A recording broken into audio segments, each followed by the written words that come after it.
तो आमे पूर्व क्लास रे पार्ट 1 देखिथिले अम्ल क्षारक लवणर।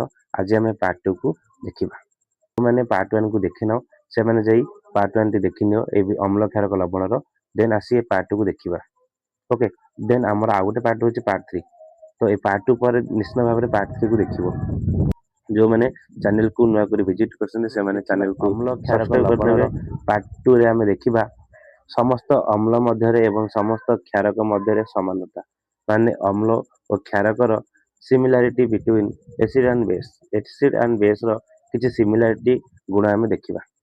देखो कोन देला ना अम्ल गुड़िक धातु सह प्रतिक्रिया करी अम्ल जेतेबेले धातु सह रासायनिक प्रतिक्रिया करे हमको हाइड्रोजन गैस देइथाय।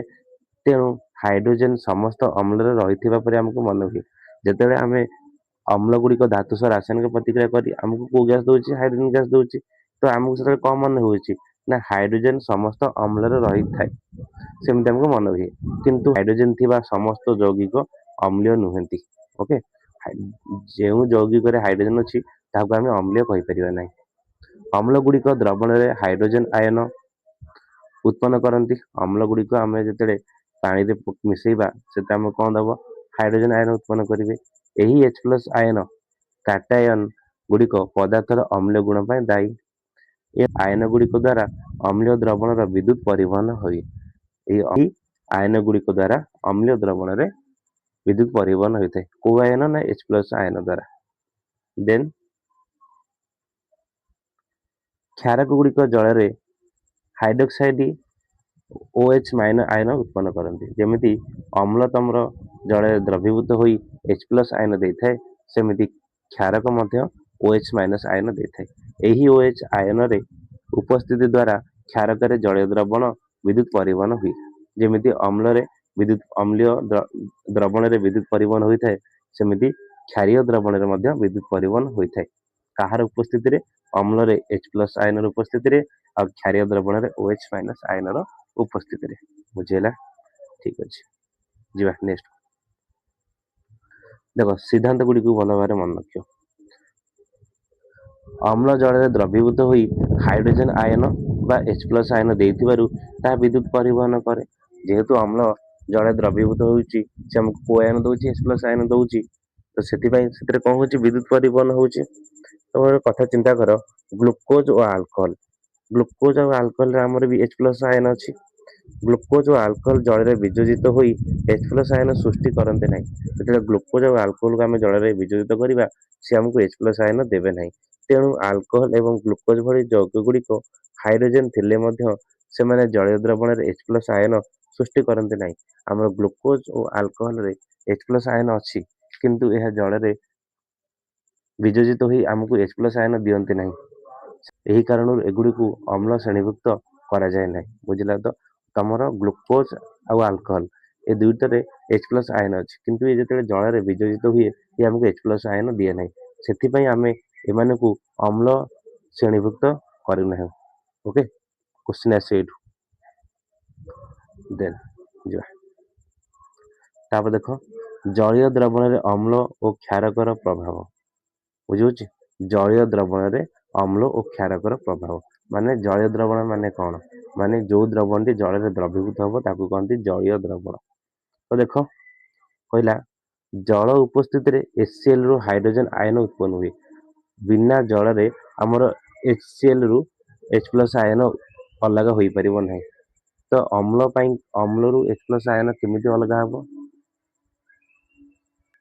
तो अम्ल रु H प्लस आयन केमिति अलग हबो। तो ता पे निश्चित भाव में तमर जल आवश्यक। बिना जल रे अम्ल रु तमर H प्लस आयन अलग होई परिबो नाही। देखो गोटे इक्वेशन करूची जेतेले HCl को आमे जल सहित प्रतिक्रिया करूचे जेतेले HCl को आमे जल रे मिसौचे।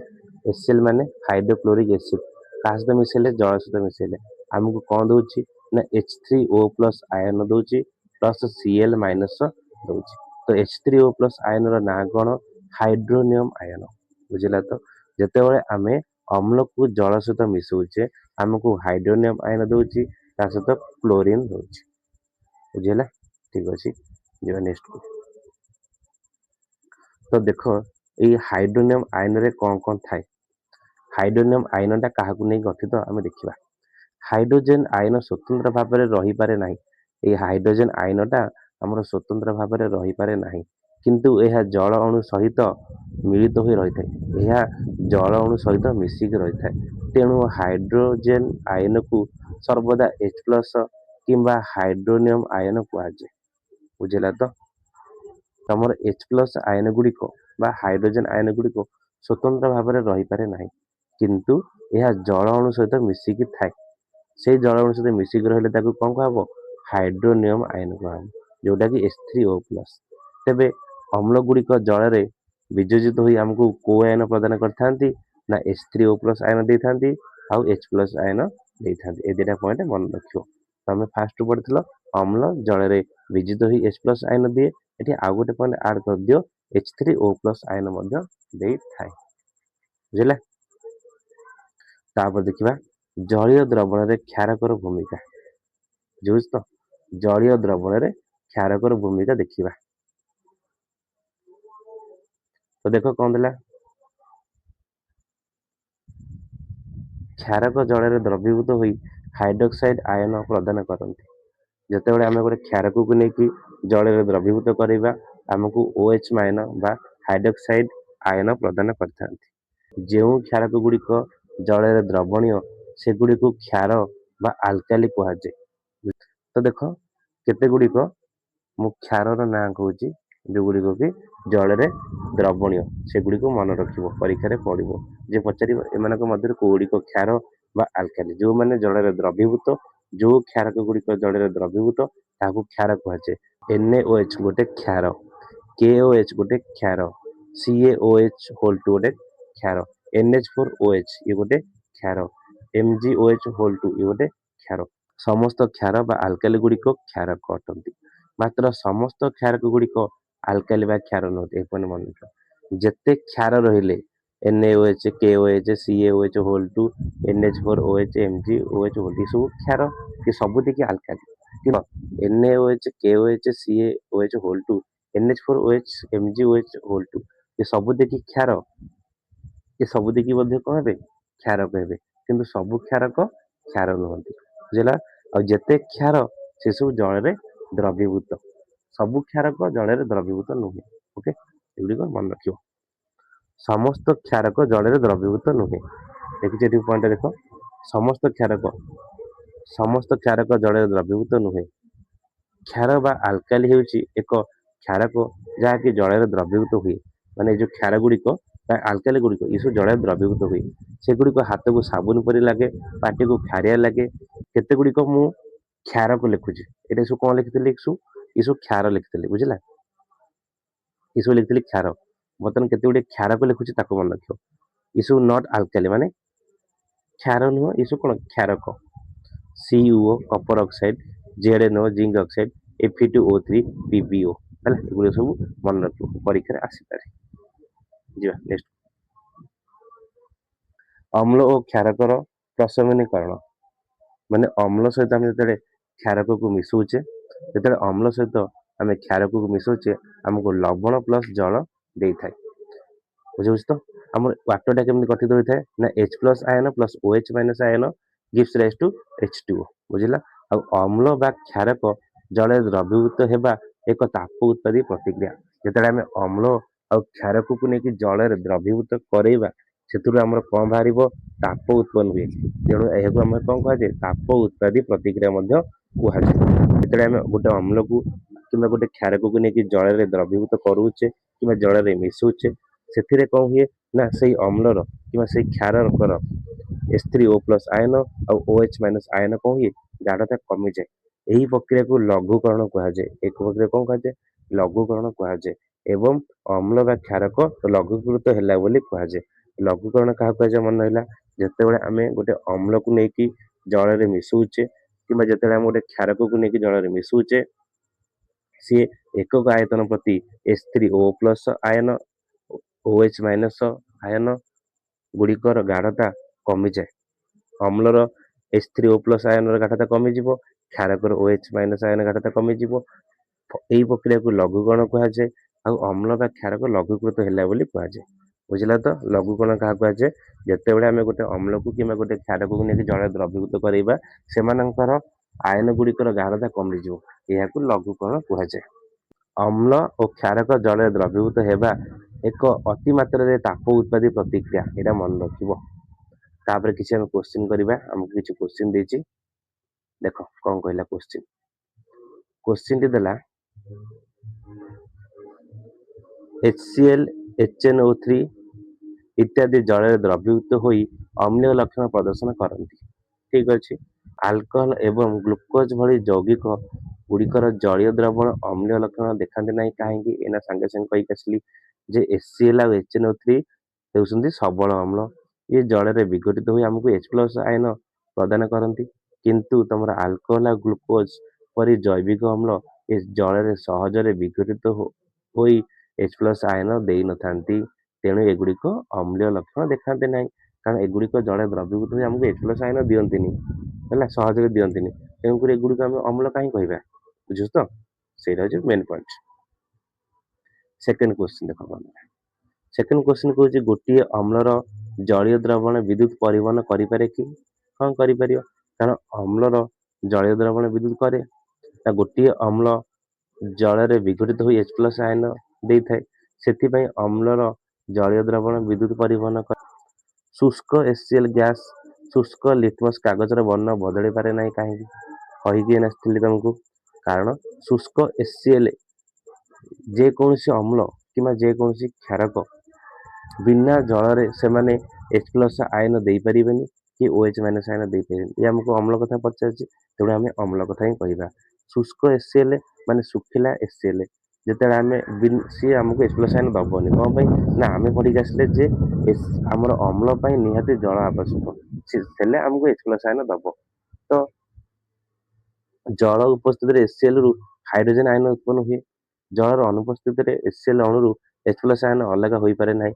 ସେଥିପାଇଁ ଶୁଷ୍କ HCl ଗ୍ୟାସ୍ ଓ ଶୁଷ୍କ ଲିଟମସ୍ କାଗଜର ବର୍ଣ୍ଣ ବଦଳି ପାରେ ନାହିଁ, କାରଣ ନିଜର ଅମ୍ଳୀୟ ପ୍ରକୃତ ଦେଖାଇ ପାରେ ନାହିଁ। ସେଇ ପଏଣ୍ଟ ନା ନାହିଁ କହିଲ? ତମର ଅମ୍ଳଟା H+ ଆୟନ ଦବ କେମିତି? ଯେ ଜଳରେ ଦ୍ରବୀଭୂତ ହେଲେ ଦବ। ତ ବିନା ଜଳରେ ସେ ତମକୁ କେମିତି H+ ଆୟନ ଦବ? ସେଇ ପଏଣ୍ଟଟା ଏଠି ଲେଖିବ। ହେଲା, ସବୁଥିରେ ଇମ୍ପୋର୍ଟାଣ୍ଟ କ୍ୱେଶ୍ଚିନ୍ ଅଛି। ଆଉ ସମସ୍ତେ ଗୋଟେ ଗୋଟେ ଭିଡ଼ିଓକୁ ଲାଇକ୍ କରିବ ସମସ୍ତେ। ଆଉ ତମର ସାଙ୍ଗମାନଙ୍କୁ ସବୁ ଚ୍ୟାନେଲଟିକୁ ସେୟାର କରିବ, ଯାହାଫଳରେ କି ସେମାନେ ବି ତମ ଉପରେ ସବସ୍କ୍ରାଇବ କରିକି ଏ ପାଠ ପଢ଼ାର ଲାଭ ଉଠାଇ ପାରିବେ। ଓକେ,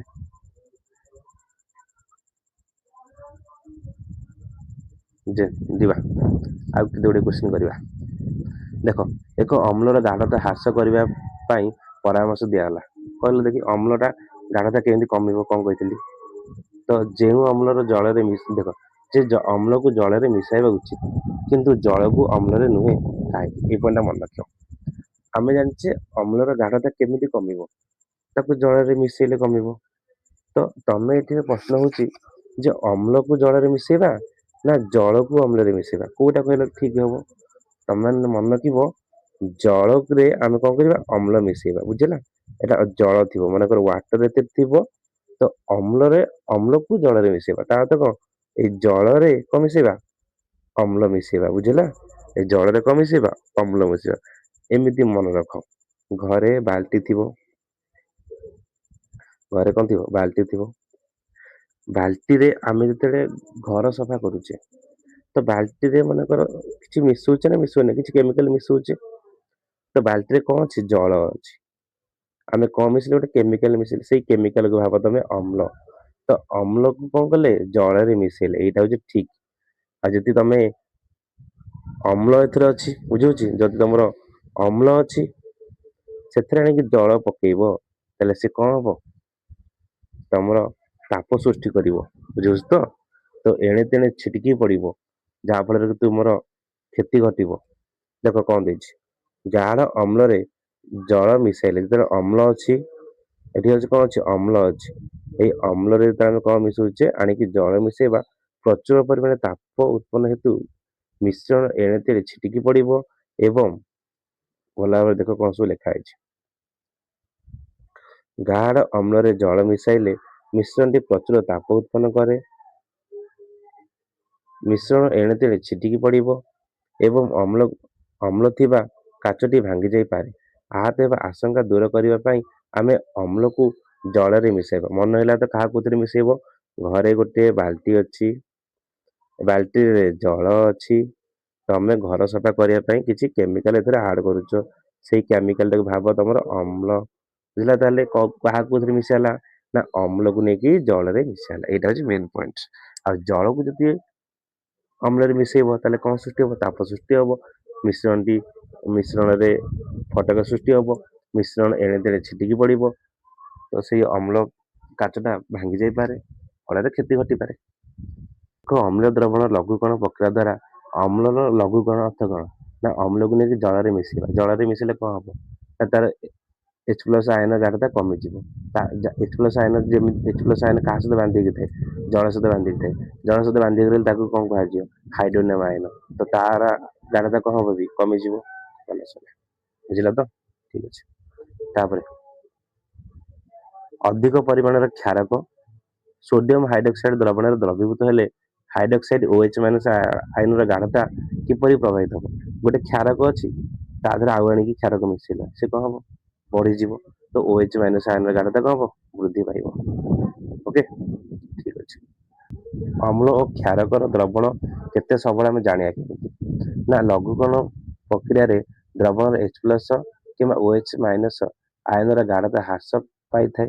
ଦ୍ରବଣର ଏହି ଆୟନ ଗୁଡିକ ପରିମାଣ ଜାଣିବା ଏକ ସର୍ବଜନୀନ ସୂଚକ ବ୍ୟବହାର କରାଯାଏ, ଯୋଉଟା କି ତମର PH ସ୍କେଲ ଆମେ ବ୍ୟବହାର କରୁଛେ।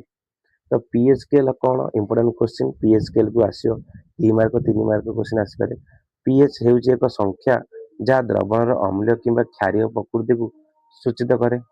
PH ସ୍କେଲ, PH ର ମୂଲ୍ୟ 0 ରୁ PH ମୂଲ୍ୟ 14 ପର୍ଯ୍ୟନ୍ତ ରହିଥାଏ। ଏହି ପ୍ରଶମିତ ଦ୍ରବଣ PH ର ହେଉଛି 7। ଦେଖ PH ସ୍କେଲ ଟା ତମର କୋଉଠୁ କୋଉ ଯାଏଁ ରହିବ? ନା 0 ରୁ 14 ପର୍ଯ୍ୟନ୍ତ ରହିବ। 7 ରହିଲେ ତାକୁ ପ୍ରଶମିତ ଦ୍ରବଣ କୁହାଯିବ।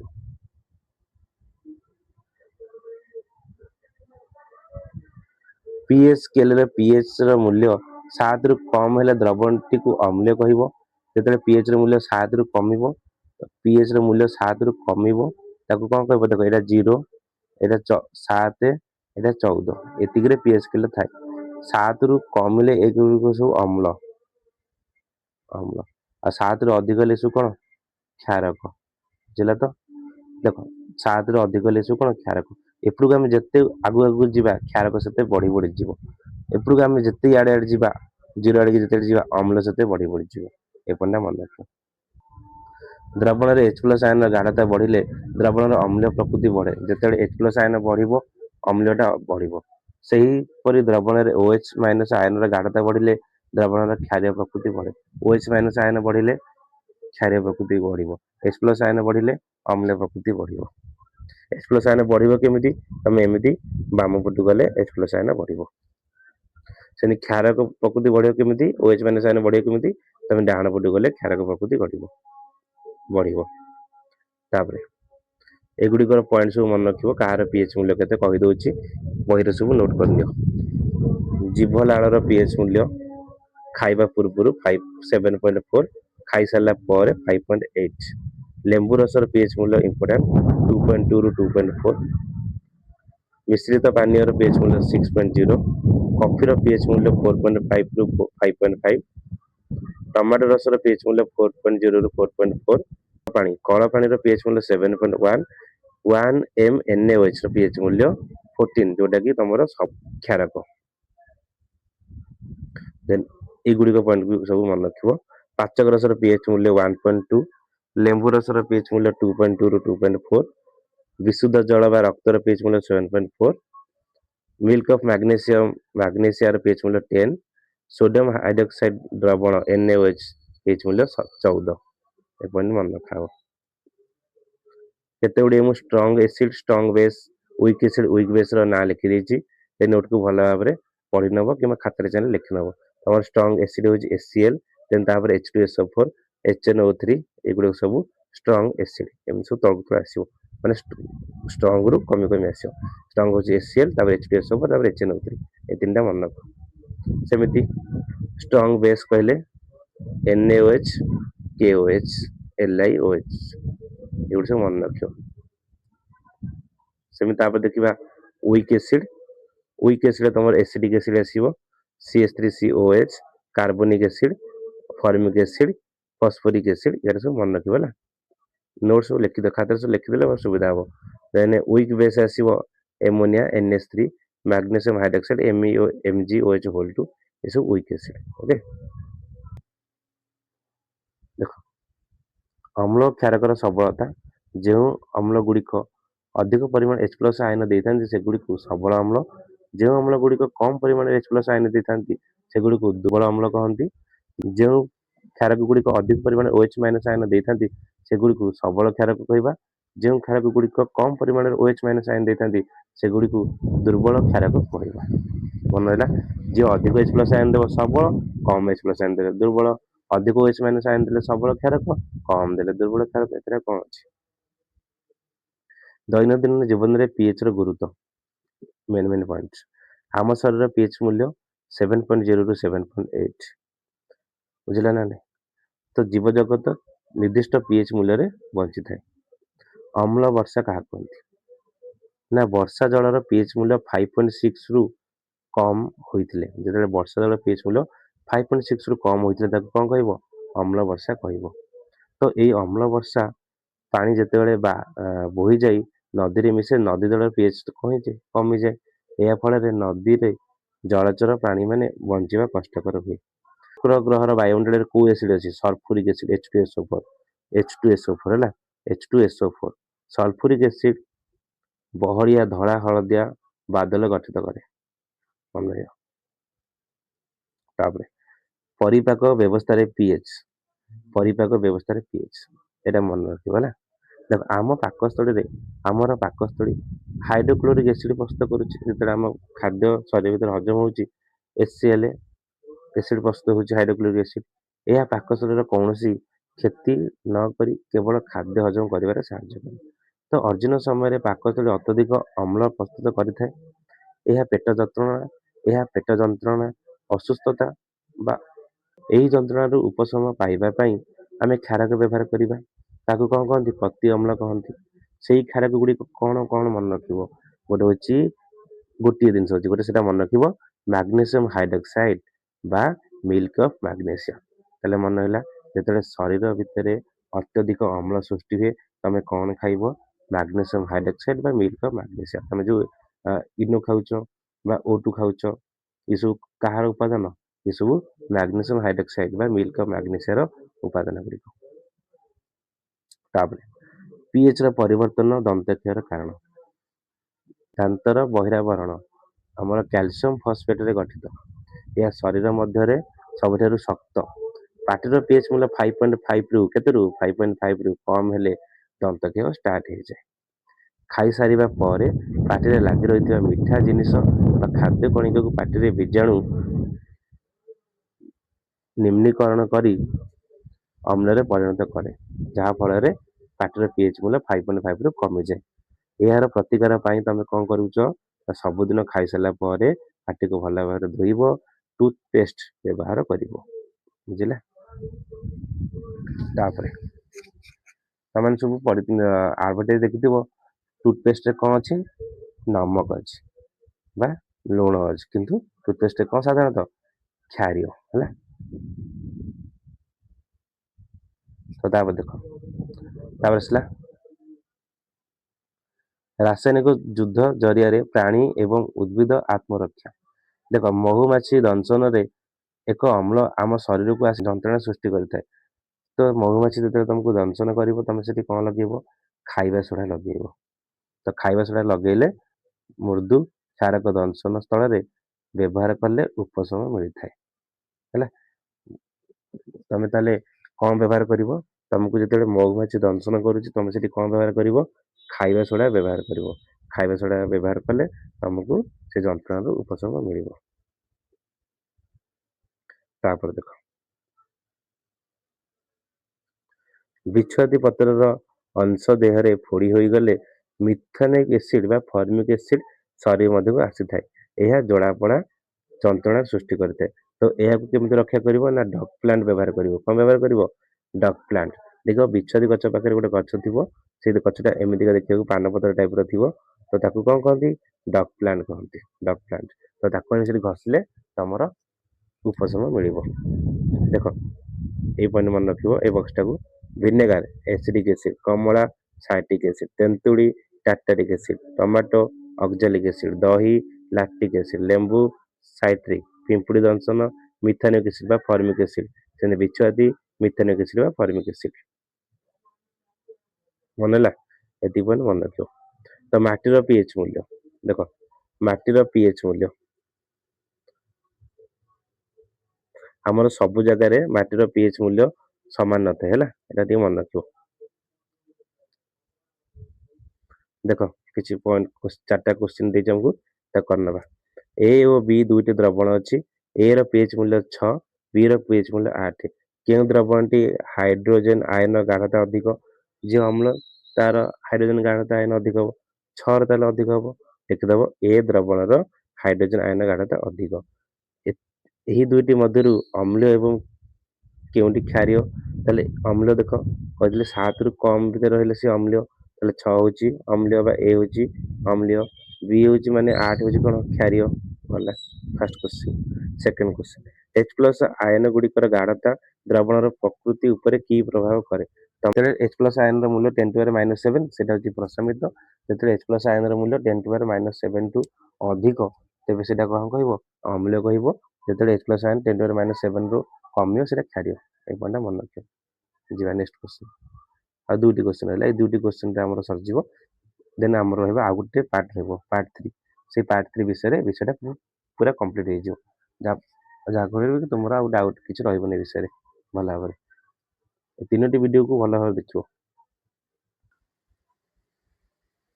କ୍ଷାରୀୟ ଦ୍ରବଣ ଗୁଡ଼ିକ ମଧ୍ୟ H ପ୍ଲସ ଆୟନ ଅଛି କି? ଦେଖ କ୍ଷାରୀୟ ଦ୍ରବଣ ଗୁଡ଼ିକରେ ମଧ୍ୟ H ପ୍ଲସ ଆୟନ ଅଛି କି? ଯଦି ହଁ ତେବେ ଏଗୁଡ଼ିକ କ୍ଷାରୀୟ କାହିଁକି? ଦେଖ କ୍ଷାରୀୟ ଦ୍ରବଣରେ H ପ୍ଲସ ଆୟନ ଅଛି, ସତ ହେଲା ଅଛି।